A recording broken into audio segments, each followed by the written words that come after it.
Shame is looking at your son withdraw when you ask him where did he learn about guns. Shame is watching your son appear even smaller than before when you look at him in a moment of impatience because he spilled another glass of milk. Shame is questioning your parenting credentials as your child throws another tantrum.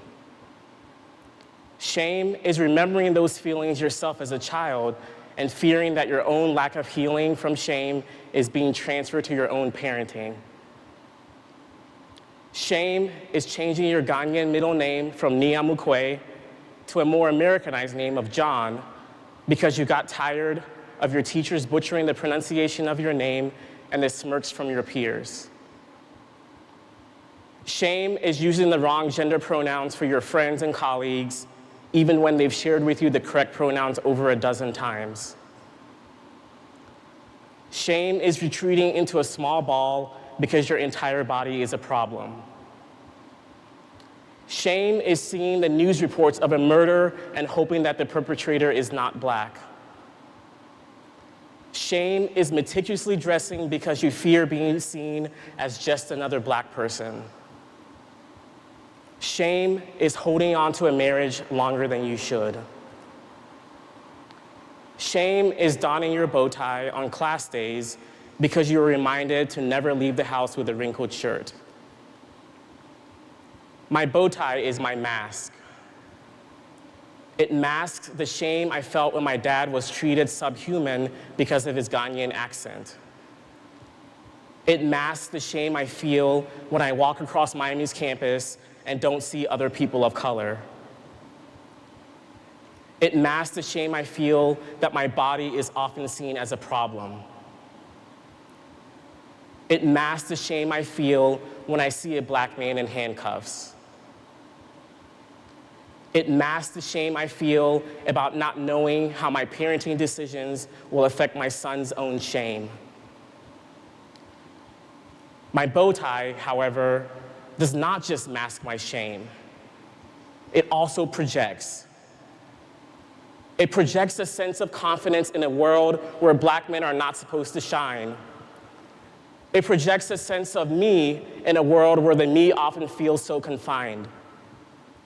It projects a sense of purpose in a world that often makes no sense. It projects a sense of solidarity with other Black and brown folks.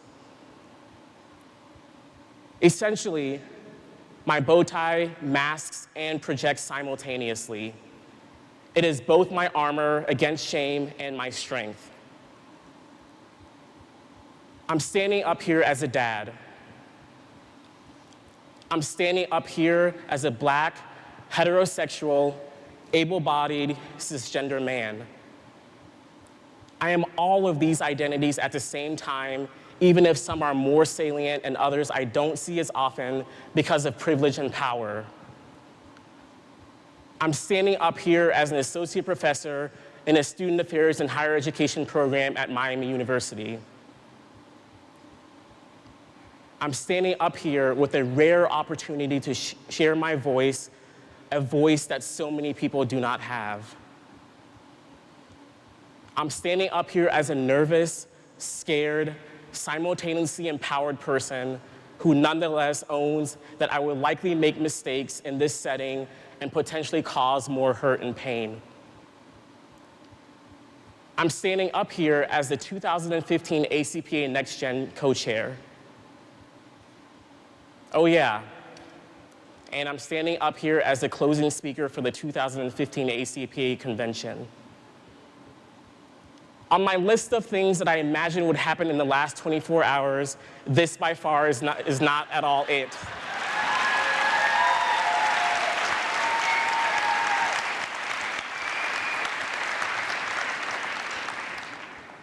But I'm standing up here because on January 22nd of this year, I promised myself that I would always stay awake in my life. And in this moment, staying awake means not remaining silent, even if I don't know the best path forward. Staying awake means speaking thoughtfully, even if my voice shakes. Staying awake means resisting, even if that resistance is met with challenge and defensiveness. Staying awake means trying to be the kind of parent that helps Sebastian and my students imagine a world of possibilities while not ignoring the systemic constraints that limit so many of our lives. So, what do you do when you read an open letter from the T-Circle to ACPA leadership and the 2000 convention planning team, and you are saddened, frustrated, and angry that a professional association that proclaims to be inclusive is not to all people? What do you do when your very choice to accept this invitation to speak could undercut and undermine the very resistance that the T-Circle is engaging in? What do you do when your presence on this stage could be perceived as taking up space from voices that are so often infrequently heard? I don't know. It is messy and complicated, and there are no easy fixes. It is time that we stop pretending that we can easily fix issues through placing Band-Aids on them. So, what do? You practice vulnerability, accept the pushback that your very actions could prompt, and you work to do better. You listen, you speak, you think about the space you are taking up. You accept the fact that this is hard, and you still try and move forward. My heart is heavy. I'm still not certain that I made the right decision in accepting this invitation to speak. Nonetheless, my heart is not nearly as heavy as the parents, guardians, and friends of the many Black and brown men, women, and trans and gender nonconforming people killed by police officers, or those who commit suicide because our world is not created to be supportive of those who fall outside the many oppressive norms and binaries that exist. I feel shame that my friends and colleagues in the T-Circle feel that this association so often works against their humanity. I feel shame of the defensiveness that exists at times when folks challenge the association. I feel shame that so many voices are still not heard. I feel shame that my very actions now might lead to hurt and pain. Researchers who study shame have noted the antidote to shame is empathy, as Laverne Cox just mentioned. So, how do we meet others with empathy? For me, the process of moving through shame about my Blackness is being met with empathy from my friends like Chris, Mika, DC, Mahogany, and Wilson. They have helped me name my shame and the anger, tears, and hurt that come from that naming. They have met me with unconditional love. The same process works for an association. We have to work to let go of our defensiveness when we mess up. Now, allow me to be very clear. Giving grace when people or an association messes up is never a right or a given. And accepting the gift of grace means working to genuinely do better the next time. I wrote the words I have shared with you today in the midst of working with a group of eager, passionate next-gen students yesterday and this morning. To the next-gen participants in the audience, ACPA, this organization you may choose to be a part of, is far from perfect. Year after year, it makes mistakes, hurts, and harms the very people it is intended to uplift and support. I accepted this invitation to speak because, as a 12-year member of the association, I want to work to make it better. I want to work to make it better for you, next-geners, who might not see your story reflected in the leadership of the association. I thank you for instilling in me an even greater sense of urgency to let our words align with our actions. To the T Circle, thank you. My thank you likely feels empty, but thank you for using your voices in such a brave way. Thank you for demonstrating to next-gen students what speaking truth to power looks like. And thank you for calling on the association to live its values. We must do better. We don't need more empty statements expressing our commitment to inclusion. We must do better.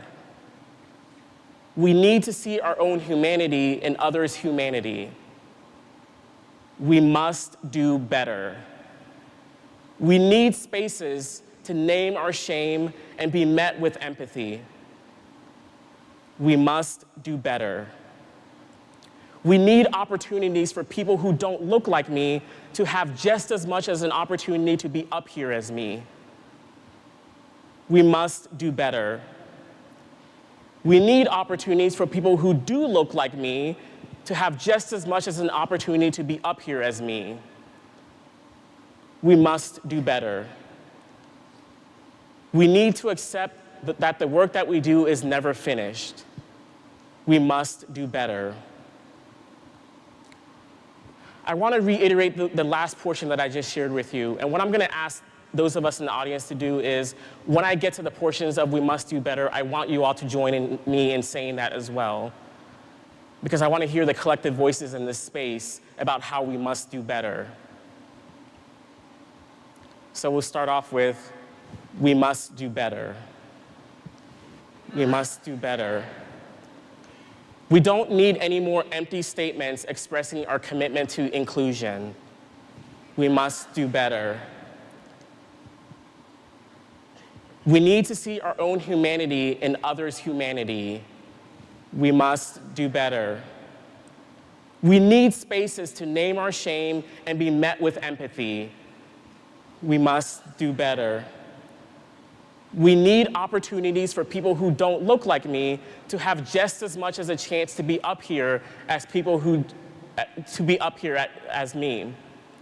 We must do better. We need more opportunities for people who do look like me to have just as much as a chance to be up here as me. We must do better. We need to accept that the work that we do is never finished. We must do better. Ultimately, I must and will do better. Thank you.